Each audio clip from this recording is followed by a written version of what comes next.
Hello YouTube. Okay, here I am again with another hopefully small digestible chunk of chat, which I'm hopefully not going to waffle on for, another half an hour because that's just too much. So keep it short. Right, so in the previous video I talked about realizing that I was ready and needed GRS, wanted to proceed with surgery. And I talked also about visiting a friend who'd had her surgery in hospital as a way of getting exposure to that and just finding out a little bit about what it's like in such a place, I suppose. So that was the end of last year.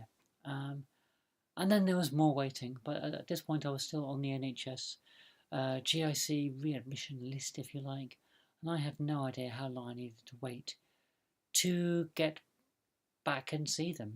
I just said I want to come back and talk about it, to explore the options and perhaps be referred. Waiting, you know what it's like. So, there's an annoying glare on my eyes there, isn't there? That's really distracting.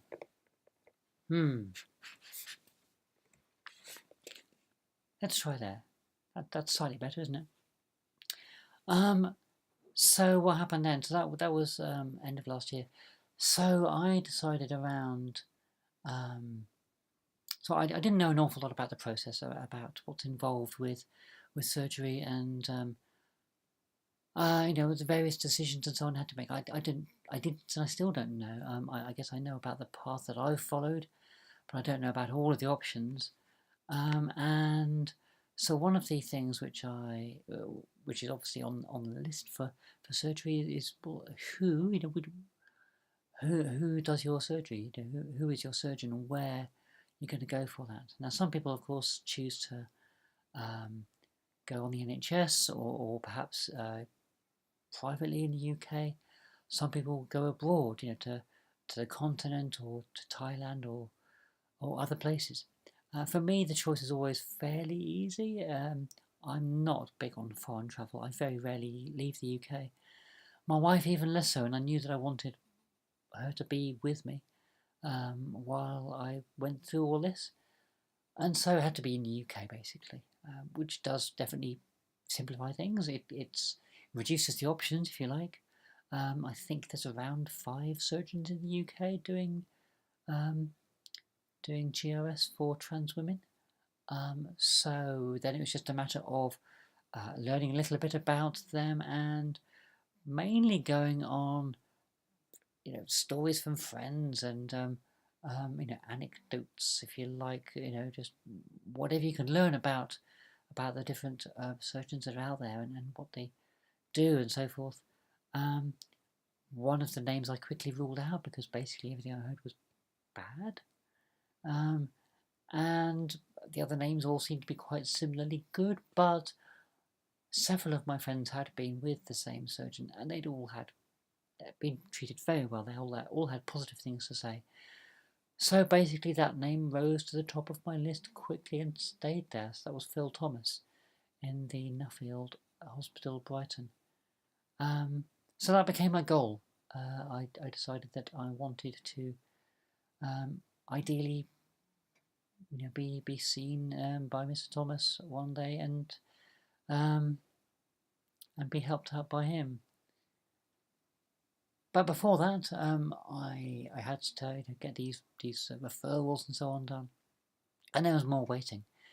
And in order to shortcut some of the eventual waiting time, another thing I knew that was going to be required was hair removal, electrolysis in the donor area. Now I didn't know exactly what the rules were. I know that you have to make sure that there is no hair in that area because you don't want hairs internally afterwards. But there's differing sort of stories and so on about how much you have to have removed beforehand or how much the removal can be done as part of the surgical procedure. And I didn't know, and it's very hard to get information, to be honest, in a kind of factual, objective way. So I thought, well, it's almost certainly going to be required, some kind of hair removal, and it's going to take time.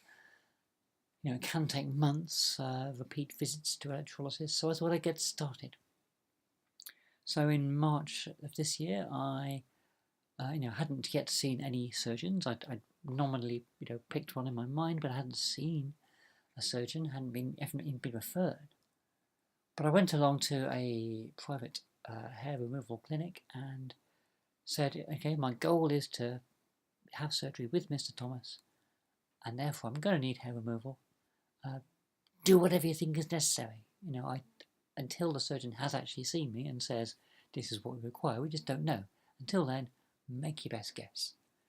And the electrologist said, okay, I think I know what Mr. Thomas requires, so we started.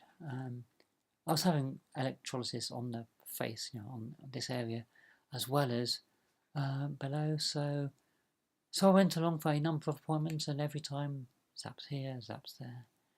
And, I could see that progress was being made, but I had no way of knowing whether it was the right progress, whether it's going to be enough or whatever.